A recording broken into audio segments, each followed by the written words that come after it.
Hello बच्चों, welcome back. आज के इस लेक्चर में हम लोग पढ़ेंगे स्ट्रक्चर ऑफ स्पर्म। पिछले लेक्चर में हम लोगों ने मेल रिप्रोडक्टिव पार्ट पूरी तरीके से पढ़ लिया था। उसके बाद हम लोगों ने पढ़ा female reproductive part.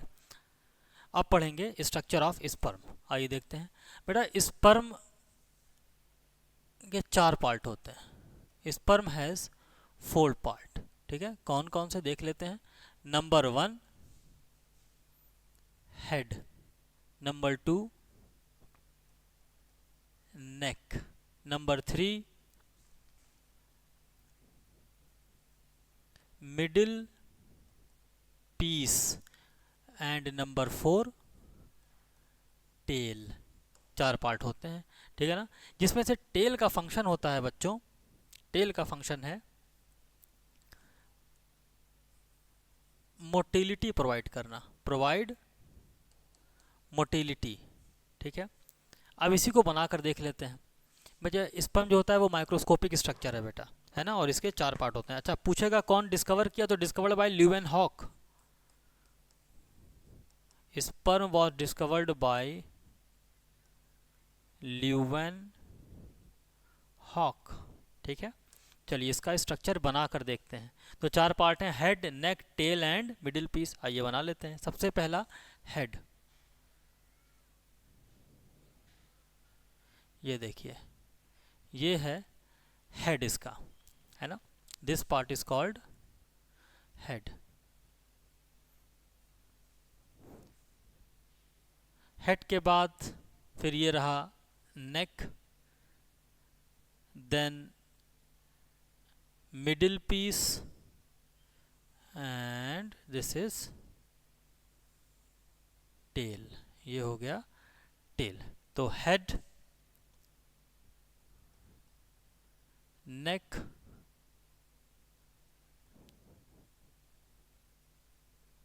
Middle piece और ये हो गया टेल। अब हर पार्ट का क्या क्या काम है, हर पार्ट में क्या क्या है, ये हम लोग यहाँ पर आसानी से देख सकते हैं। चलिए बनाते हैं। हेड में बेटा अब चूंकि ये सेल है ना, तो सेल में सबसे बाहर मेम्ब्रेन नहीं होगी, तो इस मेम्ब्रेन को हम लोग कह देंगे cell membrane. This is cell membrane. Cell membrane है, कोई भी सेल है तो बाहर मेम्ब्रेन होगी ही होगी, सो सेल मेम्ब्रेन। अच्छा, यहाँ हेड में टिप के ऊपर आपको एक स्ट्रक्चर दिखाई दे रहा है जिसे बोलते हैं एक्रोसोम। This is acrosome. और आपसे पूछा जाता है कि जो एक्रोसोम है इसका फंक्शन क्या है। तो बेटा, एक्रोसोम जो है ना, जब फर्टिलाइजेशन होता है तो फर्टिलाइजेशन के टाइम पे ये बस्ट कर जाता है और इससे एक एंजाइम निकलता है, हाई एल्यूरोनिडेज एंजाइम। और ये हाई एल्यूरोनिडेज एंजाइम फर्टिलाइजेशन में हेल्प करता है, ठीक है, स्पर्म पेनिट्रेशन में। सो एक्रोसोम में पाया जाता है एक एंजाइम, वैसे उसका नाम है स्पर्म लाइसिन, और इस स्पर्म लाइसिन के अंदर होता है हाई एल्यूरोनिडेज एंजाइम। ठीक है ना, ये हो गया हेड की बात। तो हेड में आपने देखा कि एक आपको एक्रोसोम दिखाई दे रहा है। अच्छा, अब पूछेगा कि ये जो एक्रोसोम है ये किस चीज़ से बना होता है, तो acrosome formed by the degradation of Golgi body. Golgi body के डिग्रेडेशन से बना होता है। अच्छा, हेड के बाद बात करें अगर, तो यहाँ पर एक न्यूक्लियस भी पाया जाएगा बेटा। देखिए, एक न्यूक्लियस भी है यहाँ पर। हेड के बाद आते हैं हम लोग सीधे टेल पर। नहीं, टेल पर नहीं, पहले नेक देख लें। अच्छा, नेक में देखिए आपको 2 चीज़ें दिखाई देंगी। नेक देख रहे हैं ना, हेड और मिडिल पीस के बीच में नेक है, और इस नेक में आपको 2 चीज़ें दिखाई देंगी, एक ये रहा और एक ये रहा। इस स्ट्रक्चर को कहते हैं प्रॉक्सिमल सेंट्रियोल। Proximal centriole. और ये नीचे वाले को कह देंगे डिस्टल सेंट्रियोल। प्रॉक्सिमल सेंट्रियोल ऊपर वाला और डिस्टल सेंट्रियोल नीचे वाला। ये जो प्रॉक्सिमल सेंट्रियोल है ना बच्चों, प्रॉक्सियल सेंट्रियोल का फंक्शन है क्लीवेज। ये क्लीवेज को स्टार्ट करता है, स्टार्ट क्लीवेज ड्यूरिंग, भाई फर्स्ट क्लीवेज स्टार्ट करेगा ये जो प्रॉक्सिमल सेंट्रियोल, आपको पता है ना कि सेंट्रियोल की वजह से ही सेल डिवीजन स्टार्ट होता है। तो जब ये सेंट्रियोल अंदर जाएगा तो ये पहला क्लीवेज स्टार्ट करेगा। जब वही माइटोसिस होगा तो पहला क्लीवेज, स्टार्ट क्लीवेज। अच्छा, ये जो डिस्टल सेंट्रियोल है, डिस्टल सेंट्रियोल से एक लंबा सा धागा कुछ टाइप निकलता है और ये ऐसे मिडिल पीस से होता हुआ टेल में चला जाता है। इस स्ट्रक्चर को हम लोग बोलते हैं एक्सोनीम।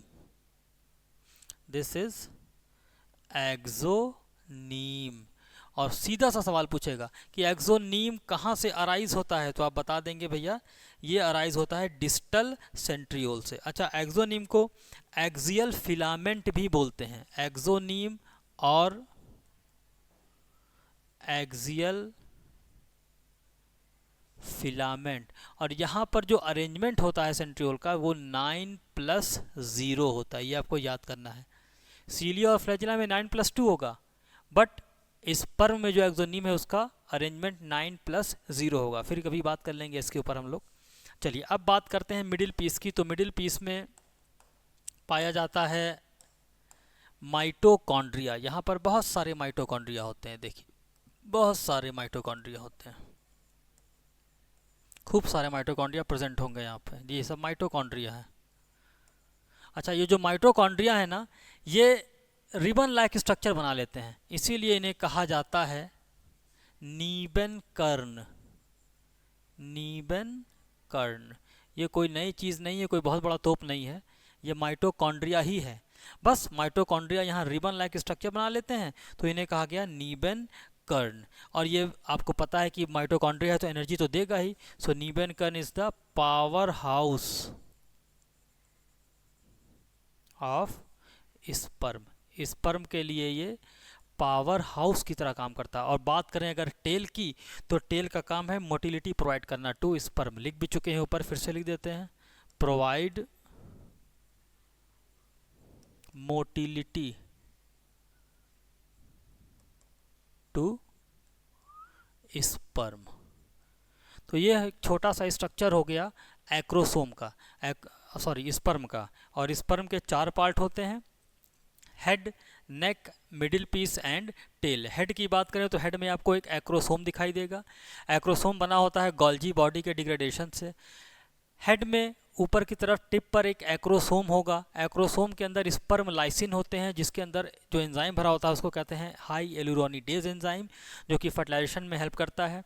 हेड में आपको एक न्यूक्लियस भी दिखाई देगा। फिर बात करते हैं अगर नेक की, तो नेक में 2 तरीके के सेंट्रियोल होंगे, proximal and distal. Proximal centriole का फंक्शन है बेटा, ये क्लीवेज को स्टार्ट करता है। मिडिल पीस की बात करें तो यहाँ पर बहुत सारे माइटोकॉन्ड्रिया होंगे और ये माइटोकॉन्ड्रिया एक स्पेशल स्ट्रक्चर के होंगे जिसको नीबन कर्ण कह देंगे, और यही पावर हाउस होगा स्पर्म का। फिर टेल की बात करें तो टेल जो है वो मोटिलिटी प्रोवाइड करेगा। डिस्टल सेंट्रियोल से एक पतला धागा निकलता है जो कि टेल के अंदर चला जाता है, जिसे हम लोग एक्सोनीम कहते हैं। चलिए बेटा, ये हो गया हमारा स्पर्म का स्ट्रक्चर। अब थोड़ा सा आगे बढ़ेंगे हम लोग और बात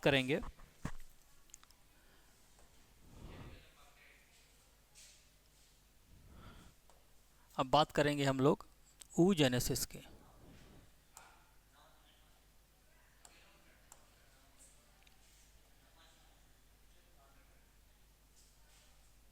oogenesis है ना, oogenesis।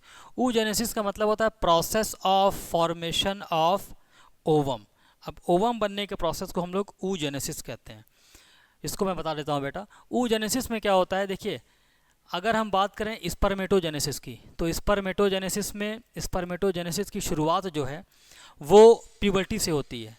बट oogenesis की शुरुआत जब बच्ची मदर के वंब में होती है ना, उसी वक्त 3rd मंथ से स्टार्ट हो जाती है। ऐसा नहीं कि जब बच्ची पैदा हो गई उसके बाद उसके अंदर oogenesis स्टार्ट होगा, नहीं। मैं यहाँ लिख देता हूँ, oogenesis starts from 3rd month of foetus. मतलब बच्ची अभी माँ के पेट में है और तभी oogenesis स्टार्ट हो गई है। अब इस oogenesis में बहुत सारी स्टेजेस होती हैं, उन सारी स्टेजेस के बारे में आपको नहीं जानना है, सिर्फ मोटी मोटी चीज़ें मैं ये बता देता हूँ कि ओव्यूलेशन कब होता है। तो बेटा ओव्यूलेशन होता है eight 14th day of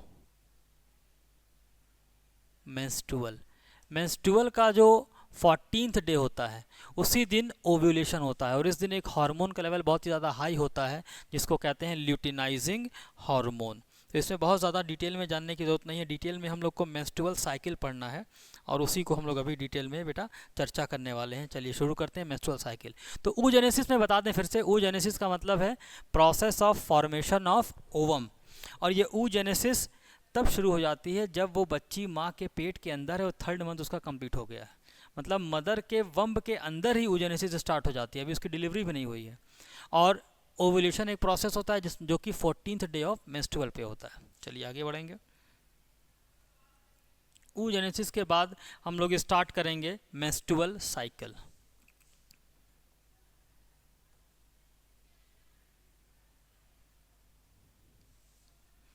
menstrual cycle, ठीक है।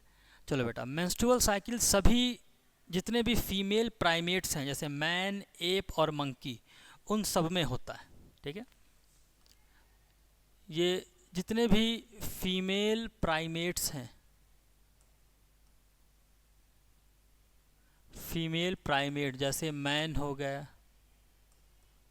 एप्स हैं एंड मंकीज, इन सब में मेंस्ट्रुअल साइकिल चलती है। दूसरा सवाल, कितने दिन की होती है? तो 28 to 29 डेज, वेरी करता है, कहीं 28 दिन कहीं 29 दिन की होती है। और कब होता है ये? प्यूबर्टी से स्टार्ट होती है, स्टार्ट एट प्यूबर्टी। और प्यूबर्टी कब आ गई? 12 to 13 ईयर्स। पहला जो मेंस्ट्रुअल आता है उसे कहते हैं मीनार्ची, तो यहीं मैं लिख देता हूँ मीनार्ची, मतलब 12 से 13 साल की एज में जो पहला मेंस्ट्रुअल आएगा उसे हम कहते हैं मीनार्ची। और जब मेंस्ट्रुअल रुक जाता है तो उसे हम लोग कहते हैं मिनोपॉज। तो मान लीजिए कि करीब 50 ईयर्स की एज में मेंस्ट्रुअल रुक गया तो उसे हम लोग कहेंगे मिनोपॉज। तो मीनार्ची से मिनोपॉज के बीच में करीब करीब जो है वो 37 ईयर्स जो हैं, 37 साल की या 37 ईयर्स की रिप्रोडक्टिव एज होती है एक फीमेल की, है ना भाई। मान लिए 13 ईयर्स में पहला मेंस्ट्रुअल आया और 50 साल तक चला, तो इसके बीच का डिफरेंस निकालेंगे, 37 ईयर्स आएगा। तो एक फीमेल की जो रिप्रोडक्टिव लाइफ होती है वो 37 ईयर्स की होती है ना। और इस 37 ईयर्स की रिप्रोडक्टिव लाइफ में कई बार एग प्रोड्यूस होता है, हर मंथ में एक ओवम प्रोड्यूस होता है ना, किसी एक ओवरी से। भाई 2 ओवरी हैं दो तरफ, किसी एक ओवरी से जो है वो एक मंथ में ओवम प्रोड्यूस होगा। अब इसी को मैं थोड़ा डिटेल में पढ़ लेते हैं। तो बेटा यहाँ पर इसके जो है 3 फेजेस होते हैं, ठीक है। In menstrual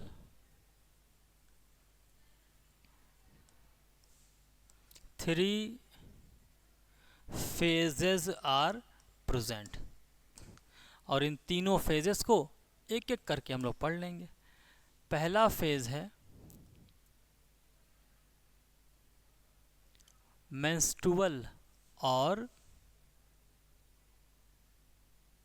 bleeding phase. आइए पहले इसको पढ़ लेते हैं, मेंस्ट्रुअल और ब्लीडिंग फेज। अब ये के नाम से ही लग रहा है मेंस्ट्रुअल और ब्लीडिंग फेज, मतलब इस फेज में जो है ब्लड का लॉस होगा। अब कितना ब्लड का लॉस होगा ये पूछा जाता है, करीब 40 to 80 ml ब्लड लॉस। दूसरी बात, क्या ये ब्लड क्लॉट करता है? नहीं, नो क्लॉटिंग, ये ब्लड क्लॉट नहीं करता है।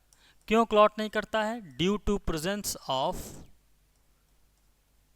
फाइब्रिनोलाइसिन।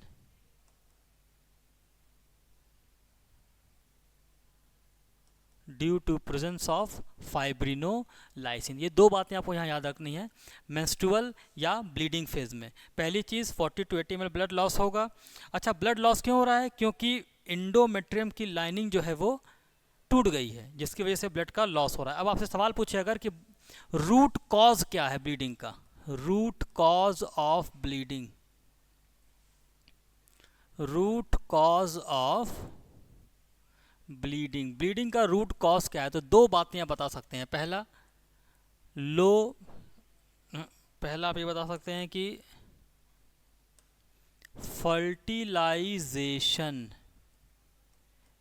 इज नॉट अकर्ड, फर्टिलाइजेशन नहीं हुआ, इस वजह से ब्लीडिंग हो रही है। या फिर आप ये भी कह सकते हैं कि डिक्रीज लेवल ऑफ प्रोजेस्ट्रॉन। लेकिन अगर रूट कॉज की बात करेगा तो रूट कॉज में आप फर्टिलाइजेशन नहीं हुआ यही बताएंगे। वैसे डिक्रीज लेवल ऑफ प्रोजेस्ट्रॉन भी एक इसका आंसर हो सकता है, लेकिन फर्टिलाइजेशन नहीं हुआ, failure of fertilisation, fertilisation not occur, यही रूट कॉज है ब्लीडिंग का। अब दूसरा फेज फॉलिकुलर या प्रोलिफरेटिव फेज। नंबर 2 फॉलिकुलर और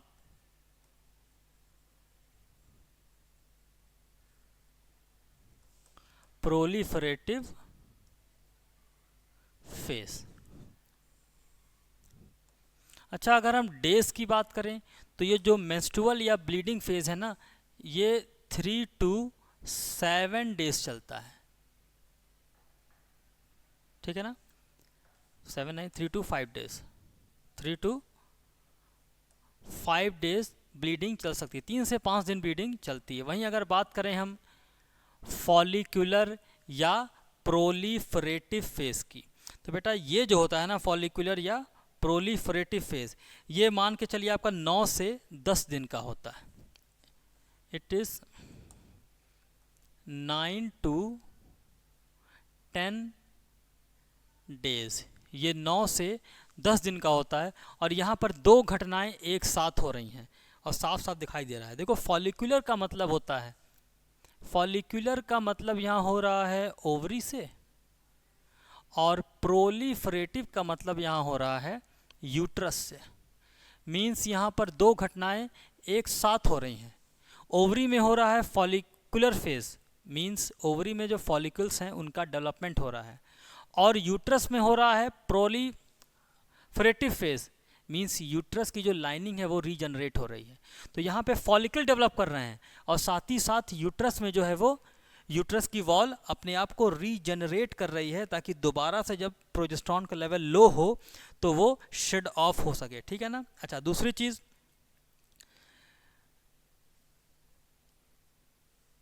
इसी में एक फेज आता है LH surge. LH surge, LH surge का मतलब होता है यहाँ पे बहुत ही ज़्यादा लेवल हो जाता है ल्यूटिनाइजिंग हार्मोन का, और जब ल्यूटिनाइजिंग हार्मोन का लेवल बहुत ज़्यादा होता है तभी ओव्यूलेशन होता है, तभी बेटा ओव्यूलेशन होगा, मतलब एक एग रिलीज हो जाता है, ठीक है। अब नंबर 3 तीसरा फेज है, भाई पहला हो गया मेंस्ट्रुअल या ब्लीडिंग फेज, दूसरा हो गया फॉलिकुलर या प्रोलिफरेटिव फेज, और तीसरा है लूटियल और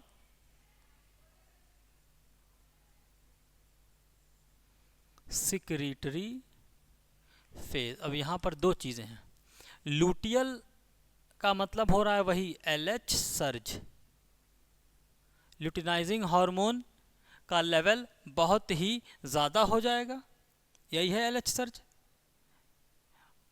और सिक्रीटरी फेज का मतलब है सिक्रीशन, मतलब सिक्रीशन ऑफ